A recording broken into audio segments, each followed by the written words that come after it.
Well, yeah, right, guys. Another dank, dreary day in the Shire, you know. So anyway, I'm not going to go at the allotment today. Could probably do more harm than good walking around, squashing the paths and compacting all the clay. So anyway, I thought, what am I done for a while? Microgreens update. So I've just done a quick video on the microgreens for those of you who haven't looked through my back catalogue. Doesn't that sound like I know what I'm talking about? Anyway, look at this horrible blooming sky. Look. Well, there you are, look. Grey. And over there, grey. And over there, grey. So, bit of a grey day, really. So, let's get on with it.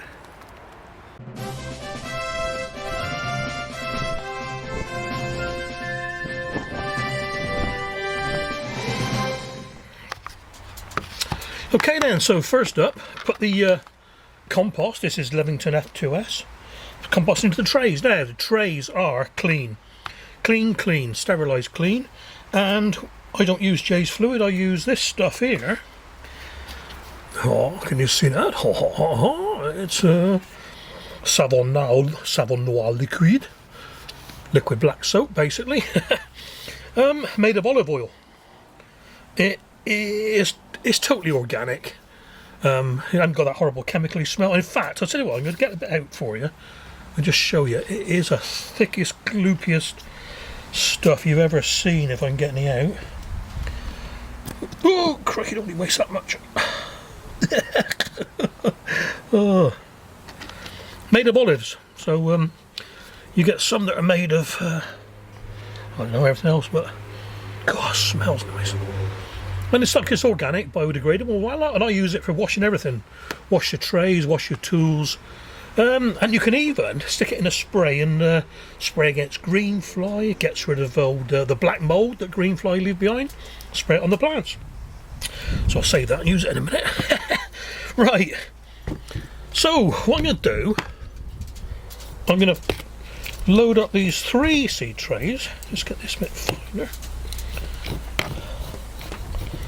So I haven't done a microgreens video for a while, so I'm going to load these up.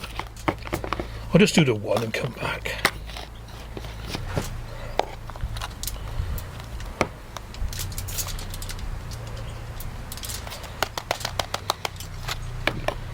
Get my little dabber. Let's get this out of the way. My little dabber, get it flat. It's not bad, it's about the right height as well. So do all 3, come back. 3 done. You notice how I've cut the corners off the little dabber so it fits in the corners of the tray.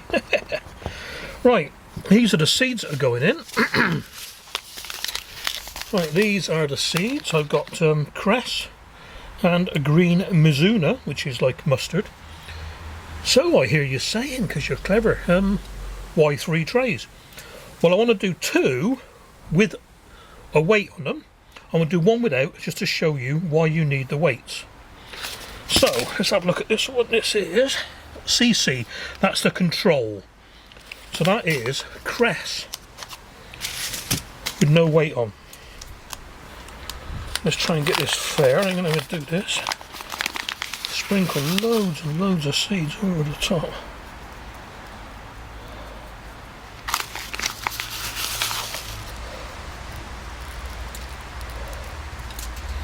Ideally, you'd do this over a tray and pour the excess, the seeds that you drop in, pour them back in the bag, you know. But I didn't think of that at the time. All right.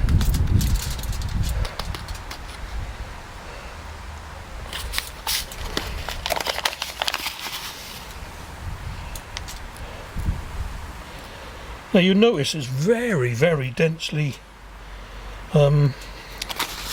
covered, you know. Seeds are almost a little dent there now, all falling down now. What? Right, what I'm going to do,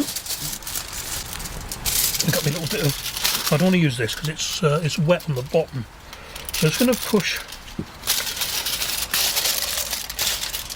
this. In fact, if I cover that, it'll be even easier. That's it, right. Well, I've covered that. All I want to do is just push the seeds down so they're in contact with the compost. So that's one lot done. Let's find the other crest one. It'll be easy. There we are, C.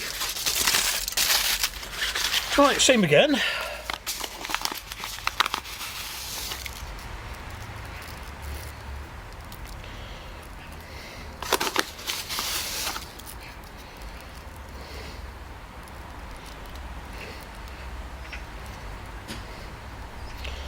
That's not bad actually, happy with that. Press that one down a little bit, just get them in contact.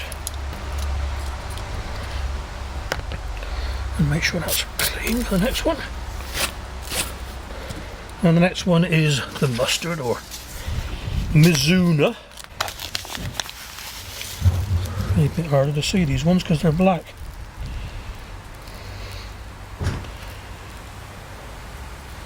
They are going on very, very nice. I mean, who doesn't like mustard and cress? If you're doing microgreens the first time, try them. And then try mustard and cress, then move on to pea shoots. Pea sprouts, pea microgreens, whatever you want to call them. That's pretty good. A little bit more over this end here. That'll do.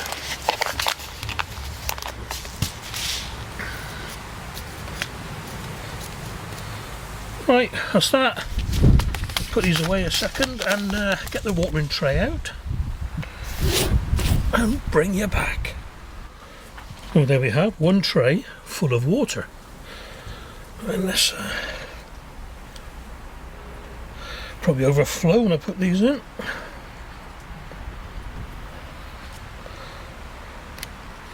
Yeah, got that right. Right, let them soak up for a bit. I don't want to disturb the tops, look. Because all that effort to get the seeds just right, you're going to mess it up with a spray. So while that's while they're soaking up, I just want to get the Vitapod ready in the shed. Okay then, that's them all soaking wet, lovely. And just in case I can't get to film it in the shed because there's not much room in there, I'm going to tell you what I'm doing. Well, like I said, that's the control. That's the control. That is the cress. CC.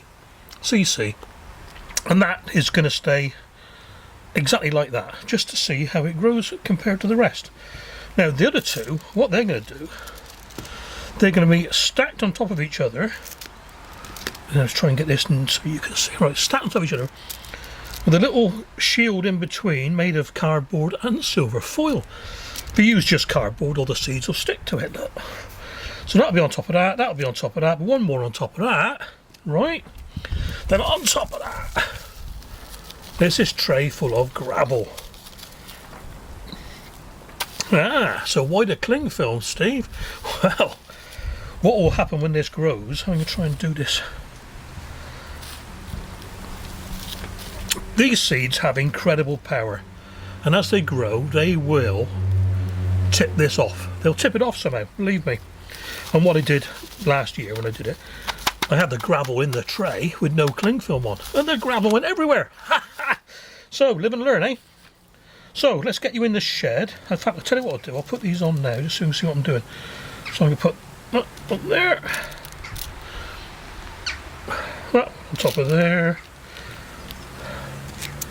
And that one on there. And of course, this one helps with the weight of this one. Now, why the weight, you're asking? Okay. Well, first off, it helps keep the seeds in contact with the soil, with the compost, doesn't it? And as they grow, as the little seeds start growing, it pushes the roots down. Keeps humidity in, otherwise it'll just, waft out everywhere, which this one no doubt will. And with the weight, it acts, I'll put the weight on there, but I'm going to take it off again. It acts like the seeds are underground. There's a resistance coming up. So you imagine these dinky little seeds in here, they now think they're about ½ inch underground. So they push and push and push and push and push, start growing. There we are, see? And all this should give us better germination. But we won't know because, knowing me, the control will be equally as good. So what I'm going to do, take you in the shed, slip these in the Vitapod and chat to you again. Well, okay, that's the tray set up in the Vitapod in the shed. The light's going off in a minute. We don't need the light for about 4 days, 4 or 5 days. Yeah, after 4 or 5 days, what'll happen is I'll take the weights off, put them individually, and then they'll go into a blackout phase where the stems start blanching themselves a little bit, and then the light goes on. So I got to put this, I don't know if you've noticed, this is the Vitapod, okay? It's got layers. I'm going to put the lid on in a minute because there's no lid at the moment. What I do, I take the bottom layer off to work through, because it's easier to do that than it is to reach over the top. So let's get it all set up. I'll bring you back in the dark. Oh, it's dark, is it? Just not so light. I'll bring you back and we'll catch up again in a couple of days' time. Okay then, lid on. Up there somewhere, yeah, lid on. All the covers on, and the thermostat probe is dangling. I've got the thermostat set for nothing at the moment. 17 degrees, and it's at 10, and it's heating. That's what that little light there means. Brilliant bit of kit, this. Anyway, the light's going off, but the thermostat is staying. The thermostat and the heaters are staying on. Okay, back in a couple of days, and there it is in the dark. Ooh.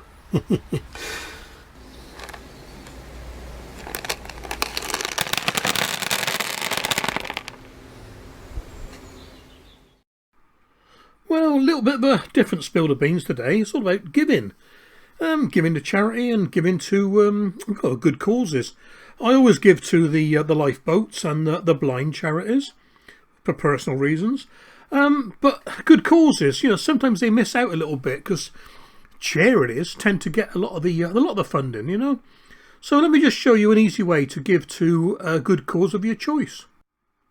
Well, here we are then. We're on the Easy Fundraising Feel Good Shopping homepage. And what it is, lots of big companies, lots of companies, they donate to your cause when you shop with them. It costs you nothing extra, not a penny extra. And as you can see, these flash thingies flying by, there's quite a bit of money to be had. So, look, for me, for example, I give to my grandson's football club, Logan's football club. I give him 31p today. Overall, I've raised nearly £20. And so far this month, his team, or his club, has made £120. And that's £120 they wouldn't have had. And that's just because people have taken the time to click on a site, an affiliate site that sponsors their cause or sponsors Easy Fundraising. Let me explain it a bit better. Let's say, for example, you're looking for a propagator. You look for a propagator after you've logged in or joined the Easy Fundraising people. You're looking for a propagator. Yeah. Vitapod, very good. And you come in here, Dobbies, not Dobbies. Dobbies is the garden centre. And Sutton's. They give you 1% for everything you buy on their site. Let's try something else. Let's try a cold frame. Probably won't happen. There we are. Crocus.co.uk. 5% for cold frames you buy off them. You know, and it goes on and on. Wayfair, 1.5%. Or Holidays. Should try Holidays.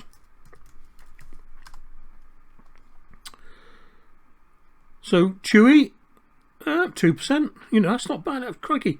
Lastminute.com, 2.5%. Up to 2.5%. You could be spending thousands of pounds on holidays, so that 2.5%. Well, anyway, I'm waffling again. So here we are then on the homepage of my supported good cause at the moment, which is Logan's Football Club, Cotswold Rangers Youth Football Club. £120 virtually from the 12 of us in the last month. And that's £120 towards coach trips to other clubs and things like that, you know, supporting the facilities. And I'm sure that if you join Easy Fundraising, you know, you'd make a few pennies for the things you like. I mean, even eBay gives you 1% for heaven's sake, you know. I'm sure that Logan's Football Club, Cotswold Rangers Youth Football Club, would appreciate you donating to them if you fancy it. I know I've gone on a bit, guys, but, you know, it's that time of year. We're doing lots of Christmas shopping, and there's pennies to be made for doing absolutely nothing other than subscribing. Take care.